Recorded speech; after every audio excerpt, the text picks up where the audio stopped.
আজকে বানাবো ডাঁটা দিয়ে তিল দিয়ে সাদা তিল দিয়ে একটা রেসিপি। তো খুব সুন্দর, আর এই গরমের সময় তিল দিয়ে ডাঁটার রেসিপিটা দারুণ হয়। তো প্রথমে আমি তিলটা বেটে নিয়েছি, সাদা তিল। কড়াইয়ে তেল দিয়ে দিলাম, আপনার সর্ষের তেল দিলে খুবই ভালো হয়, আমি সাদা তেল দিয়েছি। দিয়ে এখানে একটা গোটা পেঁয়াজ আমি কুচি নিয়েছি, এখানে ডাঁটা আলু কেটে রেখেছিলাম সেগুলো দিয়ে দিলাম। পেঁয়াজটা একটু ভাজা হতে ওগুলো একটু দিয়ে দিলাম, খুব বেশি ভাজা করব না, হালকা কাঁচা কাঁচা ভাব থাকলে টেস্টটা ভালো হয়। তো ভাজাগুলো দিয়ে এবার ভালো করে উল্টো পাল্টে একটু নাড়াচাড়া করে নিচ্ছি। ওই গরমের সময় তিলের রেসিপিটা খেলে দারুণ, শরীরের পরে উপকার, শরীর ঠান্ডা হয়, খুব ভালো হয়। এই জন্যে তিলের এই ডাঁটা দিয়ে তরকারিটা খেয়ে দেখবেন।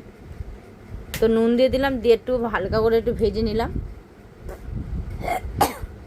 একদম কম উপকারে, কম জিনিসে এটা তৈরি করব, আর খুব উপকার এই জিনিসটা। ডাঁটা খাওয়াও শরীরের পক্ষে খুব উপকার।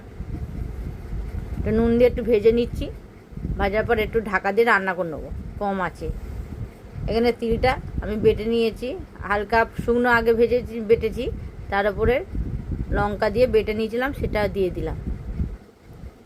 দিয়ে আবার তিলে একটু জল দিয়ে ভালো করে কষে নেবো, নিয়ে একটু জল দিয়ে দেবো যাতে সিদ্ধ হয়ে যায়।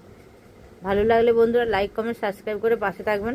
নতুন নতুন বন্ধুরা হলে এটা সাবস্ক্রাইব করে পাশে থাকবেন, অনেক অনেকে শেয়ার করবেন যাতে আরও নতুন নতুন রেসিপি আপনার সাথে শেয়ার করতে পারি।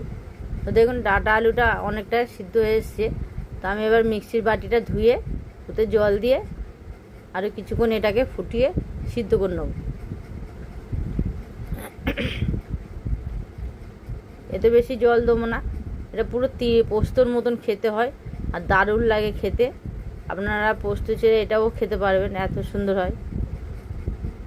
এখনকার পোস্তর যা দাম, সামান্য একটু চিনি দিয়ে দিলাম, তিলটা দিলে চিনি দিলে টেস্টটা খুব ভালো হয়। সামনে একটু চিনি দিয়ে ভালো করে নাড়াচাড়া করে 3-4টে কাঁচা লঙ্কা আমি দিয়ে দিলাম, দিয়ে উল্টে পাল্টে এবার এটাকে শুকনো করে রান্না করে নেবো। আলু একদম নরম হয়ে গেছে, গলে গেছে। তো এবার একটু রসা রসা মতন করে আমি এটাকে নামিয়ে নিচ্ছি।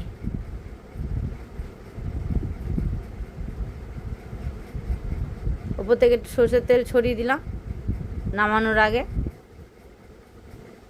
দিয়ে নাড়ি চাড়িয়ে এবার নামিয়ে নিলাম। তো কেমন হচ্ছে বন্ধুরা কমেন্টে অবশ্যই জানিয়ে দেবেন, একটা লাইক করে দেবেন, অনেক অনেক শেয়ার করবেন যাতে নতুন নতুন রেসিপি আরও আপনাদের সঙ্গে শেয়ার করতে পারি। ডাঁটা দিয়ে তিলের এই রেসিপিটা দুর্দান্ত হয়েছিল, দেখবেন খেয়ে অবশ্যই যারা তিল পছন্দ করে। তো আবার নতুন ভিডিও নিয়ে ফিরে আসবো।